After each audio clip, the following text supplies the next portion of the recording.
All right, guys, we're coming at you with another video. This one is all about the 10 mistakes, and we're gonna have some extras on there too, because 10 just isn't enough. But these are some common mistakes that I've either done or I've seen people do in the past that, you know, can ruin your day of camping and just make things bad. So avoid these mistakes. We're gonna dive into them right now. Like I said, it's gonna be 10 plus items that I see a lot of people do. So don't do these. Learn from my mistakes and other people's mistakes, and just don't do these. All right, guys, let's dive into it right now. So the first thing, and I did this when I first bought this camper, was, you know, I would have the truck hooked up to it, and I would have everything ready to go a couple days before the camping trip, and I would leave my camper hooked up to the truck. And what that does is it's draining power from the battery on your tow vehicle. So we went out and we were getting ready to load up and go out for our camping trip, went to start the truck, and it's completely dead. So don't leave your RV hooked up to your tow vehicle for more than, I would say, 5 or 6 hours, because it's gonna drain your battery from your vehicle. So definitely be cautious of that, because that's gonna ruin your day of camping. So another thing I've seen a lot of people do, I haven't done this one yet, I'm really pretty cautious about this, and that is making sure I have everything unhooked before I pull off or unhook my camper. You know, I was sitting at a campsite one time, and there was a person right beside us that left his safety chains hooked up, and he went to pull off, and he pulled the complete camper off of the jack block and everything. So just be aware, double check everything, make sure you have everything unhooked, your power supply, everything to your vehicle before you pull off, because that can cause a lot of damage. It can, you know, damage a lot of different things. So you really want to mitigate those issues from happening. So just, you know, make it a good habit before you unhook, just to do a really good thorough sweep of everything, making sure you have everything set up and unhooked, or even create a checklist. That way you're looking at all these items before you pull off. It could be a costly mistake if you're not aware of some of these things before you do them. All right, the next thing is, and I've done this one. I've done this one. I'm pretty sure a lot of people have done this one. Making sure items are secure inside your camper before you pull off. So like making sure you don't have like items up here on your counter. That's typically one of the things, like bottles or cooking items, you know, like an air fryer or something like that sitting up on your counter. And then you just pull off, and that thing just, everything just gets to tossing and turning around inside your camper. So it can cause damage, break a lot of things, make a mess. Could you imagine you left like a pickle jar or something up on your counter and that broke inside your camper? I mean, that's gonna be a disastrous mess. So just avoid those mistakes. I have made those mistakes in the past. So your fridge or your refrigerator, way back here, most of them have a lock. That way you can lock it down before you start transporting to make sure the doors don't fly open. Well, I've actually had mine work its way loose, and we had a bunch of stuff fly out of the refrigerator onto the ground, and it made a hellacious mess. So just be sure that you're double checking all the stuff inside your rig before you pull off, because it can make a crazy mess. So just avoid those mistakes. Another mistake that I did in the past was not tightening down my sway bar enough. So this right here is a safety concern. If you're not tightening down your sway bar enough, you're gonna have a lot of sway. Anytime you pass a big rig, anytime there's high wind, your rig is gonna be getting pushed around a lot. I mean, look at this thing. I mean, it's like a boat sail. I mean, there's a lot of wind getting grabbed by this thing. It's like pushing a big cinder block or a brick through the wind. So if you don't have your sway bar tightened down enough, it's gonna be a safety issue. I mean, that thing's just gonna be moving around a lot. So tighten that thing down as tight as it'll possibly go, and you're gonna be a lot safer out there on the road. So that's a big mistake I've done in the past, because I just didn't know. So don't make those mistakes. All right, another one I see a lot of people do is not setting up their load distribution hitch the right way. Please watch my video on how to use a load distribution hitch and set it up the right way. A lot of people will just leave their vehicle flat, and then they'll tighten down the load distribution hitch. So you really have to raise it up like I do in my video. So you connect to the hitch, you raise it up, and then you install the bars, and then you lower it back down. So what that's doing is putting all that tension on those bars at that point. You know, I've seen a lot of people do this. They'll be rolling around with, you know, a 20-foot camper, but their truck is so squatted. It's like, what are you doing? It's not doing anything. So definitely check out my video on how to do that. It's gonna give you some good tips and tricks on how to use your low distribution hitch. And if you don't even use a low distribution hitch, you know, make sure your truck can tow your camper the correct way, because if it's squatted down, even with a low distribution hitch, maybe that camper is too big for your truck. So that can be super unsafe. I see that a lot. I mean, I guess that's a big mistake in itself. I didn't even write that down. Is you know, I saw a half-ton truck the other day pulling like a 36-foot bumper pull trailer, and that thing was so squatted, even with a low distribution hitch. He probably wasn't using that right either. But I thought the hitch was going to drag the ground. It was that bad. But these dealerships will let you pull off with a camper that's way too big for your truck because they're trying to make a sale. They don't care about your safety. They don't care about anything except making that sale. So do your research. Don't buy a rig that's too big for your tow vehicle, because you're going to be regretting that decision as soon as you pull off that lot, and it's going to be a big hassle to try to get something that's going to fit your vehicle. So don't make those mistakes. Set up your low distribution hitch if you have one, and keep things safe out there. All right, the next one on the list is sewage buildup. So there is a right and wrong way to use your bathroom and stuff in your rig. And there's a right and wrong way to set up your sewer hose. So we're gonna talk about those. All right, to mitigate sewage buildup, you're really gonna want to make sure that your sewage hose is not open when you hook it up. So a lot of people will just leave it open once they hook it up, and what that's gonna do is every time you flush the toilet and stuff like that, if you're just, you know, doing the number one, okay, whatever, it's just gonna go down just fine. But if you're using the bathroom, doing the number two, and you're using toilet paper, okay, even RV toilet paper, or if you're using regular toilet paper, if you're leaving your sewage block open, what that's gonna do is all the water and everything is just gonna flow out. But all the toilet paper, all your number two items is gonna be building up, and it's called the pyramid effect. And what that's gonna do is just build up and build up in your black water tank, and it's gonna clog it up. So we actually had this happen because I wasn't doing it right. It's kind of one of those you learn as you go type things. And I was checking my black water tank up here, and it kept saying, you know, like half full and stuff. I'm like, what? No, like my thing's open. How's it half full? And then I got to thinking, oh snap, it's like building up and it's clogging up that black water tank.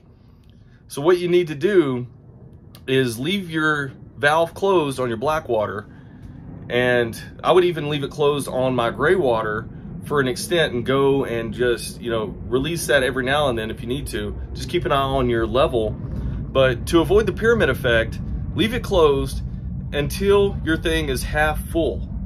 Check to make sure when it's half full, and, you know, every time I'd flush the toilet, I'll let it run just a little bit, you know, so it's flushing some water down in there. And then you want to use some tablets as well, because if you're not using the tablets, you're going to have some smell a lot of times. And those tablets a lot of times will break down the toilet paper a little bit for you as well. So it has enzymes and things like that that's going to break down that toilet paper and some of your residue, so to speak. So that's how you mitigate that. And then once it's half full, that's when you can open it up, let it flush out, and then open your gray water tank up, and that's going to flush more out, make sure it doesn't get clogged up in the exit nozzle there. So that's just another good little tip there to avoid that pyramid effect, because if not, that right there is going to be a bad day if your thing's completely blocked and you're not going to be able to use your toilet. So big learning mistake there that I had to go through. So don't make my mistake. Avoid the pyramid effect, and it's going to make your camping trip a lot better. All right, what else we got? Oh, running out of propane. So I've never done this. We don't really use our propane a lot because, you know, we don't really use our stove for cooking and stuff like that. We use our grill and things like that outside the camper. And we don't really use the heat either because we use like a little electric heater to plug in. But I've seen a lot of people run out of propane, and I've heard about stories of people running out of propane. and their wives and them freezing because they don't have heat and stuff. So definitely check your levels in your propane tanks to make sure that you're not going to run out on your camping trip. So that's just the easy fix right there. Just if you have two, you know, set the valve to where it's only using one, and once that one's ran out completely, flip it over the other one and then go fill up one tank. So, you know, create a little method of madness there so you avoid running out of the propane. All right, so the next one on the list is not greasing your hubs on your wheels here. So even from the factory, I took some grease because I wanted to see how much was actually in here, and I put almost a whole tube of grease into just one axle right here on this one side. So they didn't have a lot of grease in there. So definitely make sure you're making an effort to grease up your spindles right here, because if not, you know, if you're putting a lot of miles on your camper and this right here heats up and your wheel bearings go bad, you know, you could lose a whole wheel assembly here, and that cause an accident on the road and stuff like that. So be safe. Make sure you're not gonna, you know, wear out your wheel bearings and things like that, because that could be a disastrous trip for you. So just be cautious of that. A lot of people don't even think about greasing their wheel bearings because they're just unaware of what that is. So definitely do your research. Make sure you're greasing these things right, because it's gonna save you in the long run. Since we're right here, a lot of people don't inspect their tires and stuff. You know, these travel trailer tires, a lot of times from the factory, they put really cheap tires on here. So you want to be looking at your tires regularly to make sure that the tread's not wearing down, for one. Make sure they're not super dry rotted, because dry rotted tires, especially when they get hot, you know, it's just a disaster waiting to happen. So make sure that you're checking your tires and replace them as necessary. You know, every maybe 3-4 years, get a new set of tires to put on your rig, because that's going to save from getting blowouts and things like that and having to use your spare tires. A lot of times people don't even check to make sure their spare tires are even inflated or operational. So they go to put their spare tire on when they have a blowout and it doesn't even work. So then you're going to have to wait on roadside assistance if you have that. So make sure you're keeping everything, you know, lined up and you're doing it the right way, inspecting your items, so you don't have to be in those situations. You know, if you're checking your tires, you're going to avoid, 9 times out of 10, you're going to avoid having blowouts. You're going to avoid having flats, because a lot of the issues is because your tires are old and they're wore out. It's not because you get punctures and things like that. It's just because they're old and they're just bad tires. So do your part and make sure your rig is good to go before you head out on the road. All right, so the last one on the list, number 10, is not setting your brake controller correctly. Seen a lot of people pull into campgrounds and, you know, they're just moving slowly through the campground and they slow down for something. And I see their wheels lock up and they're like almost dragging their wheels. And I'm like, his brake controller isn't set right. So you're gonna cause a lot of wear and tear on your tires. You're gonna cause a lot of wear and tear on your tow vehicle if your brake controller is not set right. So do your homework. Whatever kind of brake controller you have, make sure you're using it the way the manufacturer wants you to use it. Because if you're not putting enough braking power from your controller to your trailer, then you're gonna be wearing out all your braking components on your truck. And vice versa, if you're putting too much on the trailer, then you're gonna be wearing out your trailer components. So make sure it's all equaled out where it needs to be, because you're gonna be saving your equipment and it's gonna be safer out on the road, because you don't want your wheels locking up on your trailer or your tow vehicle. So make sure you're doing it the safe way. Some extras I have here. Truck tire pressure. So on your tow vehicle, when I first got this, I had these mud tires on here. Mud tires are just notorious for having, you know, they're a little bit squishier. So I noticed there was a lot of squat and there was a lot more sway when I was pulling the trailer. So I had to inflate these tires to their max PSI rating, and then it towed like a dream. So that's just a good little tip right there. If you're gonna be pulling trailers and stuff with your truck, make sure that you're maxing out that PSI. It's gonna make it a more stable ride, and it's not gonna sway as much if you're having to pull a trailer like this. Another thing is not using tow mirrors. So I installed some tow mirrors on this truck, so when I'm towing, I can actually flip these up, kind of like a tractor trailer style mirror.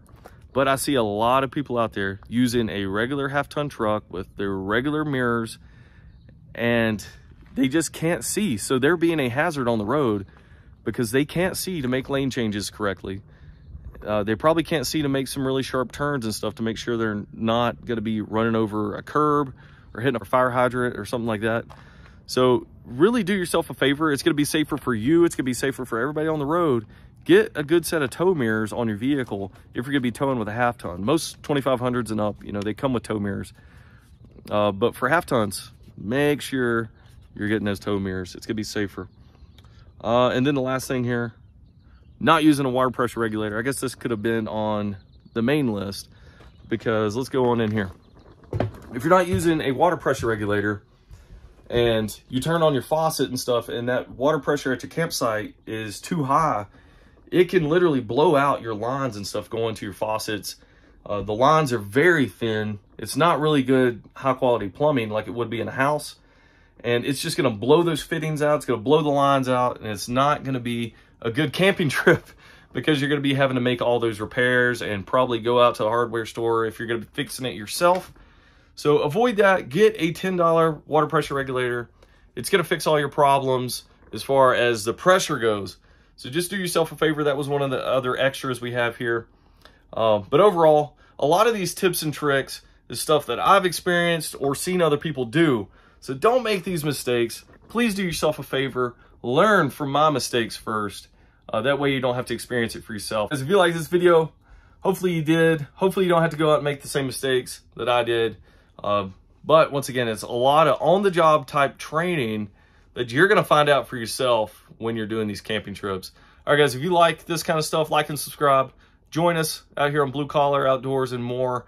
We're going to be doing a lot of stuff like this, and I have a surprise up my sleeve. Bought another little toy that we're going to be throwing in the mix.